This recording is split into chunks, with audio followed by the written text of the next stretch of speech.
This morning, I want to speak initially a bit about a topic that has been a bit of a theme this week so far, I think. And that is the subject of shame. Now, shame is something that we talk about, but we don't necessarily spend a lot of time exploring. So shame is this sense that something is wrong, that something somewhere is wrong, and it makes you want to run away and hide. Okay, and I have quite a lot of experience of this emotion in my life. Mainly through wardrobe malfunctions. Now, a wardrobe malfunction is when something you're wearing something goes wrong with it, and you end up exposing yourself to the person in front of you, and they end up seeing more of you than you would want them to see, or they would want to see as well.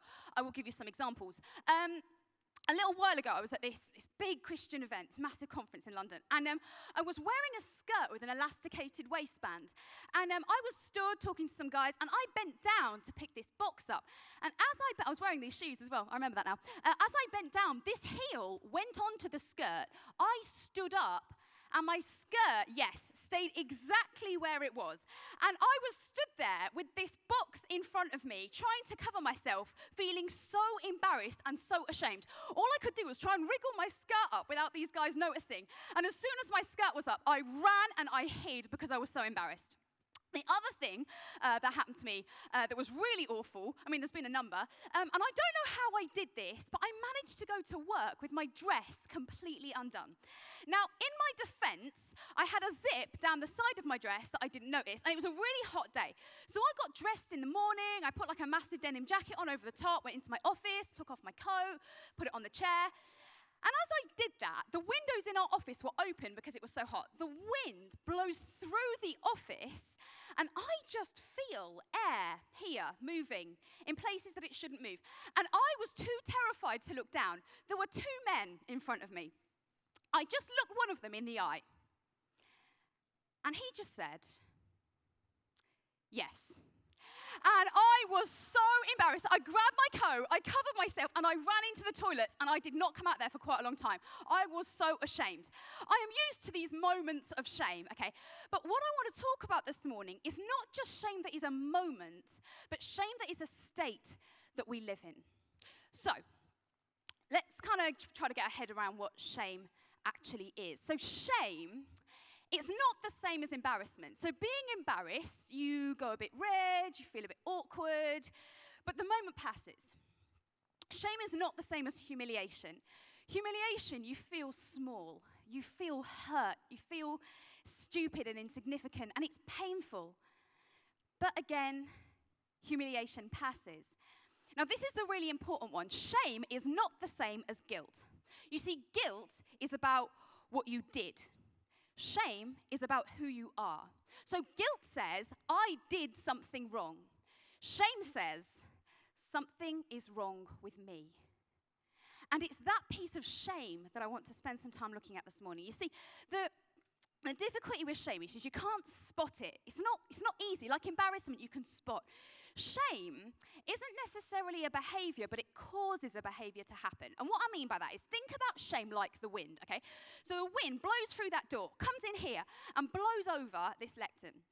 And you might point at this lectern and go, is that wind? And you go, no, that's a lectern. However, the wind caused that lectern to fall over. And that's how shame operates in our lives. So, for example, maybe the voice of shame, this voice that says you're not good enough, speaks over you. You are not loved. You are unlovable.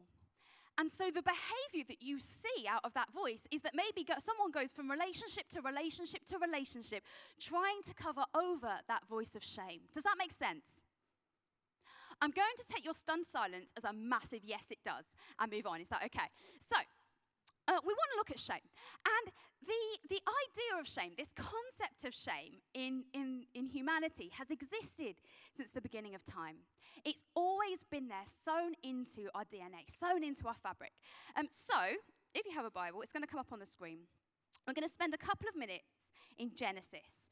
So this is Genesis 2, verses 21. Then we're going to read down into chapter 3. Then I'm going to skip a whole bunch and read you 2 more verses. Okay, so what's happened here is God has just made the world. He has made like rivers and dogs and people, just Adam, and he's about to make his second person, Eve. And this is where we swing in. So this is Genesis 2, verse 21. Here we go.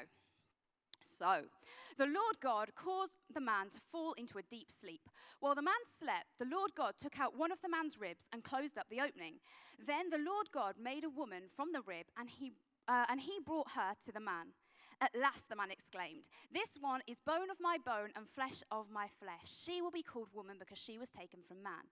This explains why a man leaves his father and mother and is joined to his wife. The two are united into one. Okay, if you've switched off, listen to this verse. Zone back in. Now, the man and his wife were both naked, so they're vulnerable, they're exposed, but they felt no shame. The serpent was the shrewdest of all the wild animals the Lord God had made. One day he asked the woman, "Did God really say you must not eat the fruit from any of the trees in the garden?" "Well, of course we may eat fruit from the trees in the garden," the woman replied. "It's only the fruit from the tree in the middle of the garden that we're not allowed to eat. God said you must not eat it or even touch it, and if you do, you will die." "You won't die," the serpent replied to the woman. "God knows that your eyes will be opened as soon as you eat it, and you will be like God, knowing both good and evil."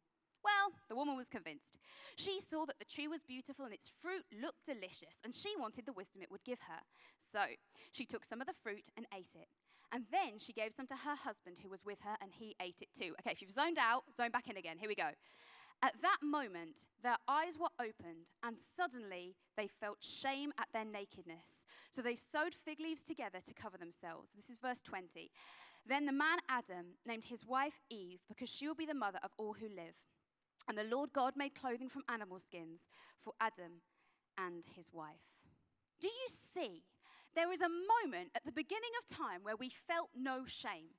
And then something happens. There's this break in our relationship with God, and all of a sudden we are covered in shame. And what's our response? We try to cover it. We sew some fig leaves together and we stick them on ourselves to try and cover our own shame. And we have been trying to cover our own shame ever since. Do you know the original word for shame, it's kind of like a Danish word, skam.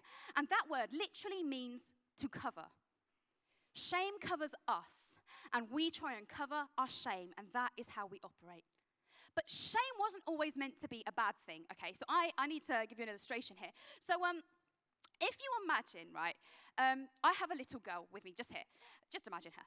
And shame is supposed to teach this little girl boundaries and what is right and what is wrong. So if this is a really busy main road and there's cars going up and down, and I say to this little girl, "Hey, don't go anywhere near this road, because if you do, you're going to get really hurt." Or imagine there's a garden, and then there's a tree in the middle of the garden, and there's some fruit that you're not supposed to eat, okay? A boundary is put in place. Now, this little girl, because it's an illustration, runs out towards this road. What am I going to do? Right, yeah, I'm going to shout. I'm going to stop her. "No, stop, come back." And the moment I cry out, she's covered in shame because she knows that something is wrong. However, shame was never meant to end there. You see, there was meant to be a second part to this, a part where your relationship is restored, a part where things come full circle. So the girl runs towards the road. I go to the girl and say, don't go into the road again. If you go into the road, you're going to get hurt, and I don't want you to be hurt because I care about you and I love you. You're forgiven, but please don't do it again. And the shame subsides because she knows why she shouldn't have done that thing. And she knows that she's loved, and she knows that she's forgiven. Now, in the Garden of Eden, what happened is we crossed a boundary. But the moment we crossed a boundary, our relationship with God was broken. And so that second bit, that restoration piece, it never took place. And so ever since then, we've just been left with this sense that something is wrong, covered in our own shame, until God came to earth in the form of Jesus, died on a cross, and reconciled humanity back to himself, taking our shame away. You see, if you are in a relationship with Jesus here this morning, you have no shame. You are shameless. Why? Because Jesus took it on the cross. So, How does shame work for us? Well, I mentioned just now that we create coverings for shame, okay? So we have this voice of shame in our heads, maybe telling us that we're unloved, and we create coverings for that voice to try and quieten it down through behavior. Let me give you a really practical example. I said my lovely husband is in this morning, Andy. He's the next gen pastor in our church. So I get to hang out with some really cool young people during the week. And one of the things we do is that we run a Friday night drop-in. Now, one of the Friday nights, just before the summer holidays, there was this moment where a group of girls came running through our youth club in tears. And that actually happens quite a lot. They're quite dramatic. But this one time, this girl looked really upset. So I went up to her. I'm going to call her Lily. I said, "Hey, Lily, are you okay? What's wrong?" "Yeah, I'm fine, nothing." "Okay, well, I'm just going to be over there if you want to chat." So 10 minutes later, Lily comes back to me. And she's like, "Actually, yeah, can we have a chat?" So me and another youth worker take her into a room. We sit her down. She's still sobbing. I said, "Hey, what's wrong? Are you okay?" She said, "There's this girl, and she keeps saying things about me. She's saying really horrible things. And, I don't really mind that she's saying these things. But the things that she's saying make this voice in my head louder." I said, "Okay, well, what does that voice in your head say?" "Every morning I wake up and there's a voice in my head that tells me I'm disgusting. And what that girl is saying is making that voice louder, and I don't know how to cope." Do you hear that voice of shame? There is something wrong with you. You are disgusting. And the way that Lily had tried to cover that voice of shame was a few different ways. For her, she cut herself. So as she was speaking to me, there was blood running down her wrist. She was also really extrovert. She would try and cover the voice of shame by just being really loud, by having the right clothes, by guys finding her attractive, by not eating properly so that she felt thinner. She found ways to try and cover that voice of shame in her life. And so I wonder, what's your covering? What does shame speak over your life? And how do you try to cover that up? So maybe for some of us, it is that voice that we are unloved, and we go from relationship to relationship to relationship to try and cover that over. Or maybe it's the opposite, and it's a bit more of what Andy mentioned last night, in terms of actually, you try and keep people at a distance. You try not to let people too close. Because if you don't let people too close, then they can never let you down and disappoint you, and that voice saying that you're unloved can't get any louder. Or maybe it's that you're not good enough. And so you have worked super hard in your exams for your whole life, because you know that if you could just get that grade, if you could just have that mark against your name, that it would show your parents, it would show your friends, and it would show you that you are worth something and you are good enough. And for a season, that voice will be quieter. Or maybe it's that you're not good enough, but that makes you really competitive. So you look at all your friends around you and you think, well, as long as I'm better than them, then it's okay. Or maybe that voice tells you that you're a failure, or you're a disappointment, or that you're disgusting. What is that voice of shame, and how do you try and cover that voice up? For some of us, shame is a moment. For some of us, shame is a state. But for some of us, shame is our existence. And there will be people in this room who have been through horrendous things. People have done stuff to you or spoken stuff over you. And shame is not just a state, but it is your identity.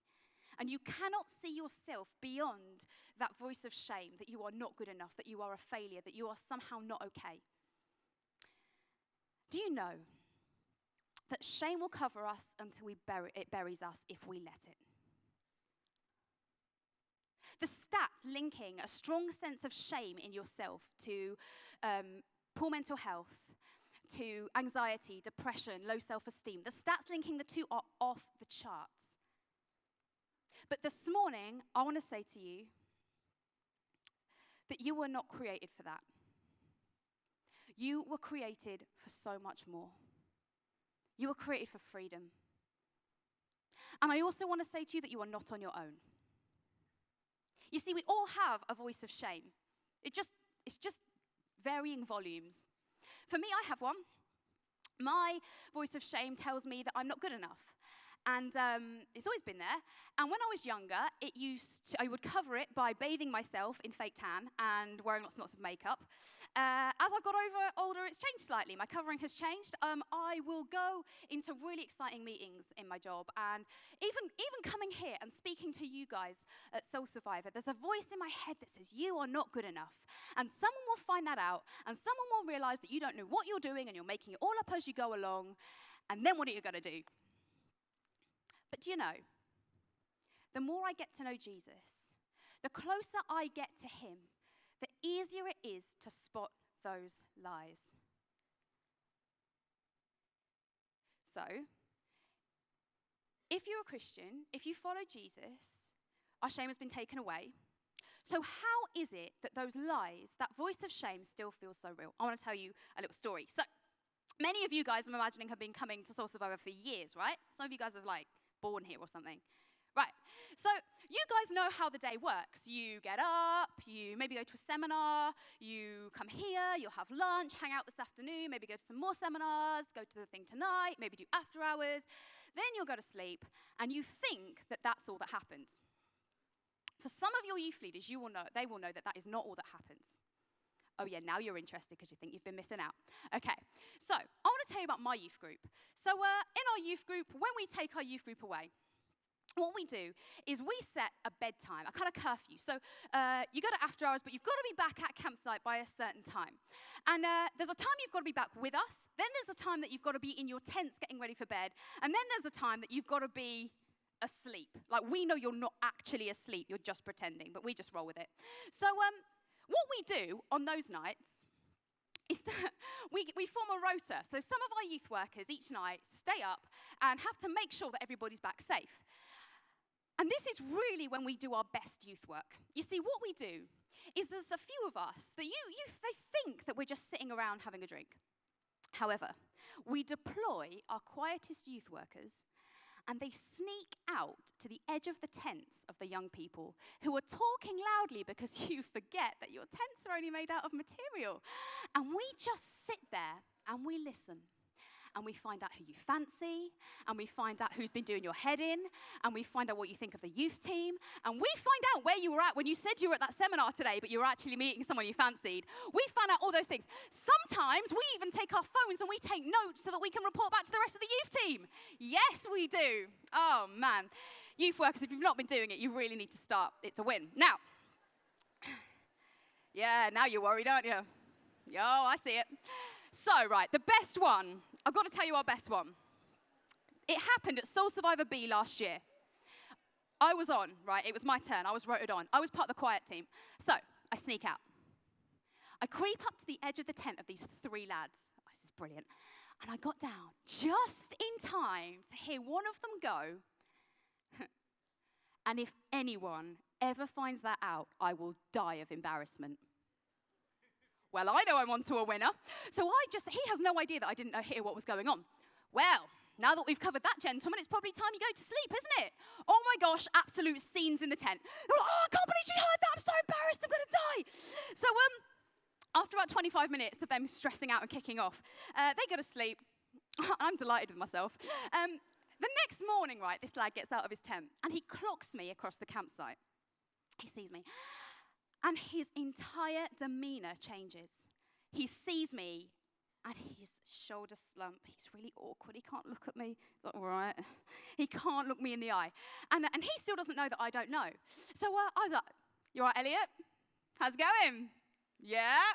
And all through the week, I'd just wait until he was okay. And then I go, so the tent, Elliot, yeah. And he would just change again. And he would be embarrassed and not know what to do with himself. He didn't know that I had absolutely nothing on him. But what I really enjoyed is that I could drop something in there that was a complete lie, and he would just, his whole posture would change. Do you know, he didn't know that I didn't know until about 3 weeks ago when I asked that I was going to tell this story. I asked his permission. He was so mad.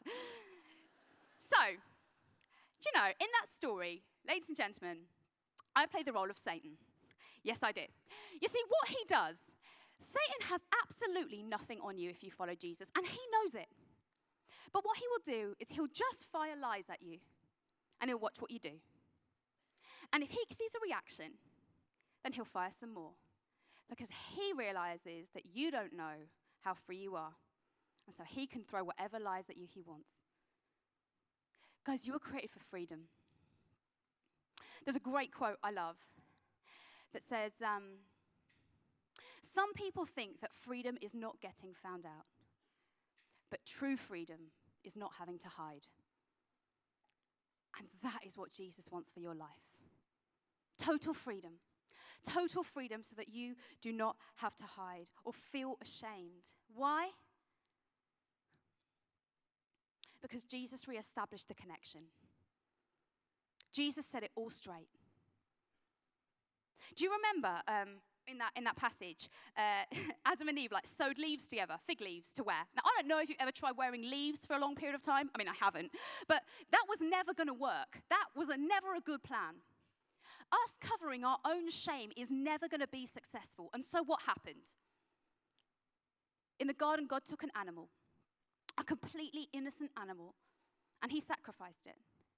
Its blood was shed so that humanity's shame could be covered. Thousands and thousands and thousands of years later, Jesus walks the earth. He's completely innocent, and he's sacrificed and killed. His blood is shed so that the shame of humanity can be covered. Why? Why would he do that? He does it because he loves you. And he wants you to be free. But if you take one thing away from this morning, I want it to be this. He doesn't just love you. He loves this entire world. The reason that the lies seem so powerful is because the enemy really, really wants you to feel shame. Because as long as you feel a sense of shame over your life, your eyes are going to be focused on you. I'm just not worthy. I'm just not worth it. I'm just not good enough. I'm unlovable. I'm broken. I'm hurting. And as long as our eyes are on us, our eyes aren't on a broken and hurting world. And I believe that this morning Jesus wants to say, lift your eyes. There's a world that desperately needs Jesus. And while we are covered in our own shame and caught up in that, our eyes are going to be on us and not on them. Okay, I need someone's help just for a moment. Could I have a volunteer who, hang on, you don't know what I'm going to ask yet. I need somebody who isn't a vegetarian, has no food allergies. Okay, lady, black t-shirt. Could you bring with you 3 friends who also aren't vegetarians and have no food allergies? And could you come up to the stage, so just in the corner over here? Guys, just that corner over there, is that all right? Great, so if you could come around, give them a round of applause. Now, as they come up, I want to know if you guys have a similar problem to the one that I have. So this is a sharer pack, right? I have an issue with sharer packs because I will take a sharer pack and I will consume it myself, right? So in our household, we got through... this actually wasn't me. My husband got through 2 sharer bars of caramel chocolate in 2 days over the weekend. Yeah, right. I love you. I'm sorry. I love you.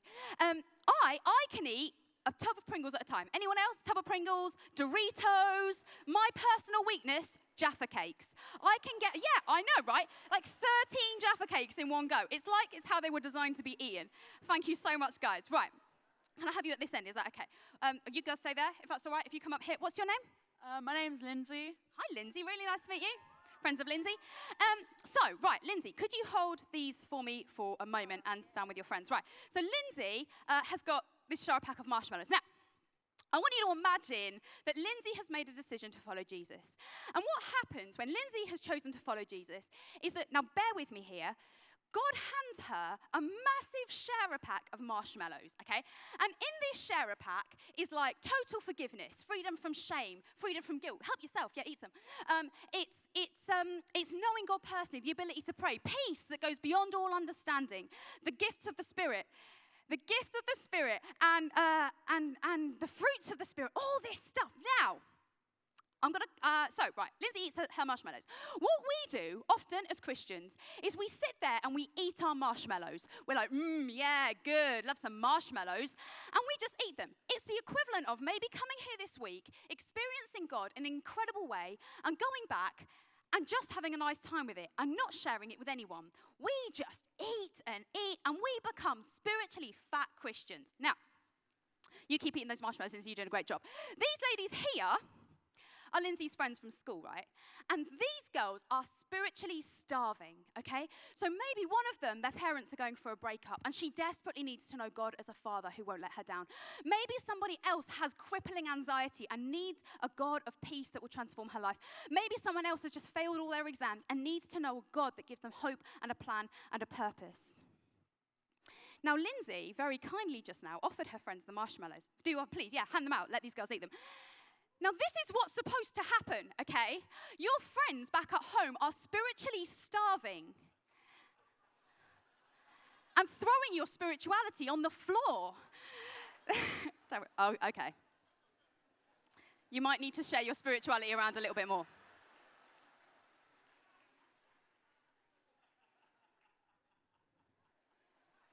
Okay. Sometimes someone steals Jesus from you.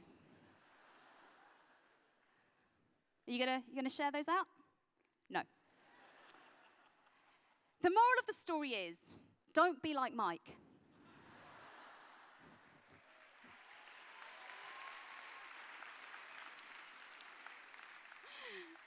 You see, this is what it's meant to be, guys. God has given you so much, and yet we keep our eyes fixed on ourselves. We sit there eating our marshmallow while our world is spiritually starving. Share your marshmallows. Can you give these guys a round of applause? They've done really well. Keep the marshmallows, take them. Oh yeah, you get to keep those. Don't worry about that one. Guys, share your marshmallows. Do you know, today, people will die of starvation, while a third of all fruit and veg is thrown away because it's ugly. People today will die because they don't have clean drinking water. There are people today who will risk their lives escaping a country because of war and persecution, because what faces them in risking their lives escaping is better than what they're risking staying. Your generation matters. In your generation, you have the chance to see an end to extreme poverty. You guys get to choose that. In your generation, we get to pick whether our world is in a lot of trouble with climate change or whether we can pull it back from the brink of humanity being in serious problems and serious trouble. You guys get to pick that. And Jesus cares about that world. He cares about your friends who don't know Jesus. He cares about your family who don't know Jesus. And we sit there eating our marshmallows because I'm pretty good at getting my way through a sharer pack. Well, guys, today I believe that God has called you to so much more. It is time that we step out of our from our cover of shame, step out away from the shame that we've been trying to cover, and step under the cover of Jesus and say, it is not about me, it is about him, and it is about a broken and hurting world.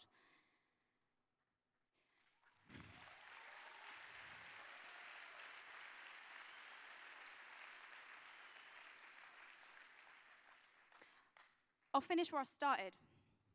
For some of you, that might mean you changing the plans of your life entirely. And for some of you, it means putting your brave pants on, being really vulnerable with yourself, really vulnerable with God, and taking some risks. But I believe our world is too hurting and too broken for it to stay the way it is, and for us just to eat our marshmallows all to ourselves. I'm going to pray. Jesus, I thank you so much for the guys in this room. I thank you so much that you adore them. You adore them enough to die for them, that they are called to complete freedom. Freedom, not freedom of not being found out, God, but freedom in terms of not having to hide. And Jesus, I pray now that as we see what you want to do, you would help us step out of our cover of shame, to lift our eyes and see a world that you want transformed. Amen.